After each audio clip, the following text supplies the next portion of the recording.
So Deloitte launched their 2024 Global Human Capital Trends Report. And so the reason I share things like this is because I want you to know what people are saying in the world of work, because if you're saying it, I don't want you to feel ostracized. I want you to feel like, hey, I'm seen here. So here we go. The report was looking at trends on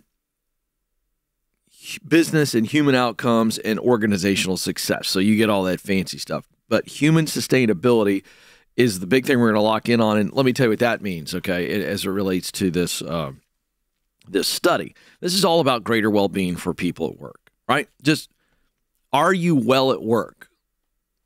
And so this is interesting stuff. Here we go.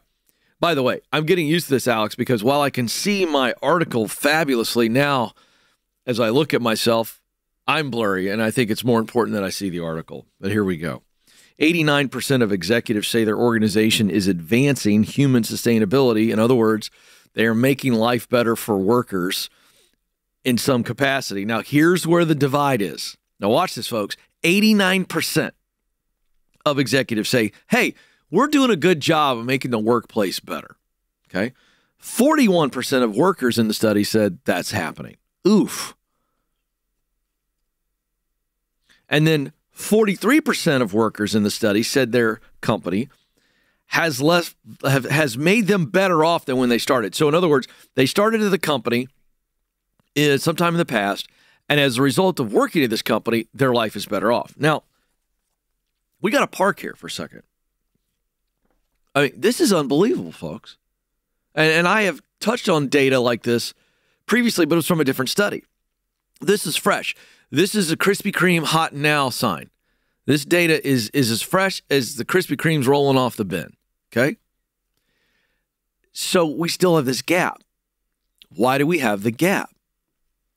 And the answer is really simple.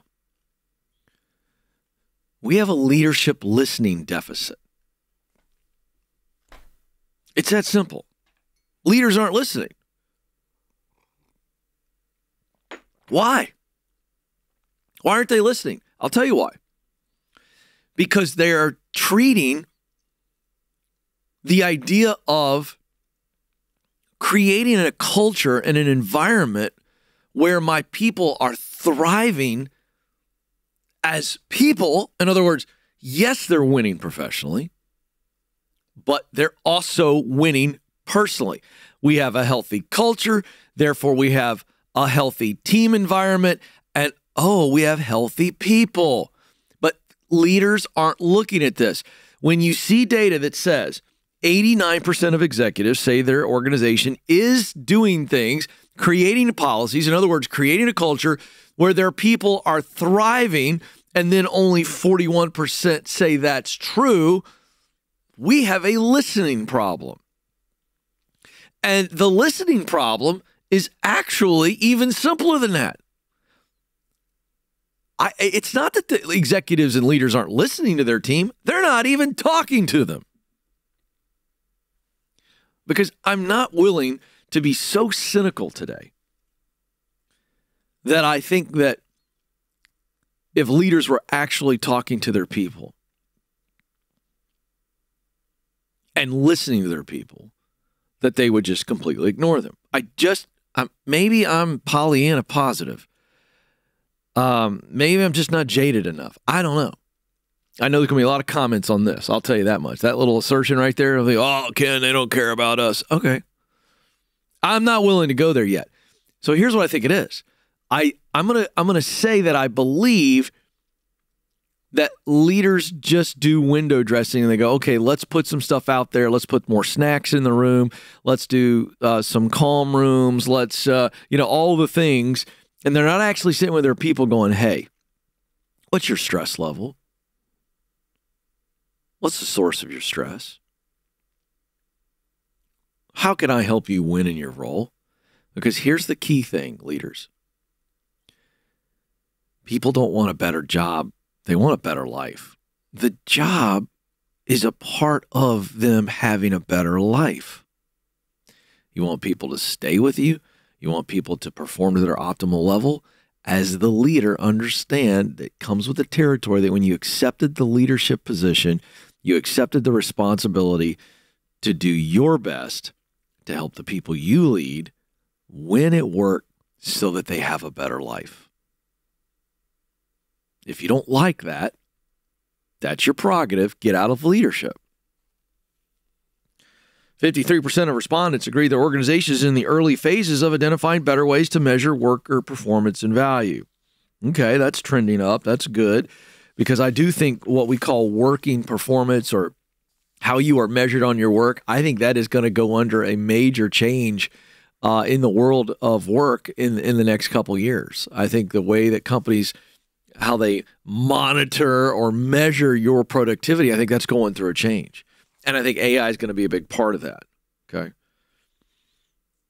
Now, here's two other quick things. Today's workers want freedom to build microcultures tailored to each team's needs. I thought this was fabulous information, and I would say that I think this is actually good. I think this is real rank and file people going, hey, they're telling these survey folks, they're going, hey, I think that our team should be able to build a very custom subculture within the greater culture. And I think that's good. Now, the key here is it's got to be led well. But I do think that one team over here in technology should have its own culture. Does it fit? Does it thrive within the greater culture? Yes, but it absolutely should. And the way I look at it is, you think of New York City has 5 boroughs. I think every company would have neighborhoods. Are we all together and unified? Yes. But do we operate differently? Yes, in some ways. I think that's huge. And then 71% of respondents said that focusing on individual teams as the best places to cultivate culture, fluidity, agility, and diversity is really important. I think that's true. I think the great leaders of the future, the great companies of the future, will be defined by 2 things that we've talked about in this article and in this study. The first is leaders who begin to understand that when people are working for them, they aren't looking for you to make their job better. Now, they won't articulate this way, but what they really want is they want a better life. They want an opportunity to grow. They want an opportunity to earn. They want an opportunity to be autonomous in that this is what your role is. I'm going to stay out of your way and give you the resources you need and let you do your thing. This is what people want. And it's about their pursuit of happiness. Okay? That's the first thing, leaders. The second thing that will define great leaders is this team culture. Is understanding that, and we'll use a football team as an analogy here, is understanding that I've got the offensive team, I got my defensive team, and I got special teams. All 53 players, same team, same logo, same head coach, but there's an offensive coordinator, a defensive coordinator, a special teams coordinator. All of those 3 teams and those 3 leaders have different objectives to accomplish, to meet the overall goal, win the Super Bowl. Okay? This is all simple stuff. None of this is complex. But understand that when you begin to understand that as a leader and go, hey, we're going to thrive, and we're going to have these different subcultures all driving towards the one culture initiative, that's going to be the game changer.